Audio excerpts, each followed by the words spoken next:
నేను విన్న చాలా ఫార్మ్ ల్యాండ్స్‌లో ప్లాంటేషన్ అనేసి వాళ్ళు ఏం చేస్తున్నారంటే, ఈ గంధం చెట్లేవో ఉంటాయి కదా సార్! యెస్. అవన్నీ ప్లాంట్ చేయడము. యెస్. వాటి నుంచి ఎప్పుడుకో 10 సంవత్సరాలకు ఎప్పుడో వచ్చిన పైసలని వాళ్ళకివ్వడము.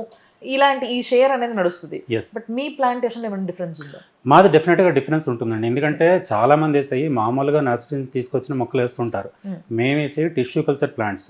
ఓకే. టిష్యూ కల్చర్ ప్లాంట్స్ బయట లాబొరేటరీస్ నుంచి తీసుకొచ్చి వేస్తాం కాబట్టి, హ్మ్. దీని గ్రోత్ గానీ, ఈల్డింగ్ గానీ చాలా తక్కువ టైంలో వస్తుంది. యాహ్! యాహ్! ఓకే. సో, ఇప్పుడు మేము long term plantation, short term plantation 2 ఉన్నాయి. ఓకే. లాంగ్ టర్మ్ ప్లాంటేషను మహాగని అండ్ శ్రీగంధం. ఓకే. ఈ 2 12 ఇయర్స్ పడుతుంది. యాక్చువల్‌గా వాళ్ళు చెప్పింది 10 ఇయర్సే. అండ్ షార్ట్ టర్మ్ ప్లాంటేషన్స్ మునగ అండ్ అంజీరా.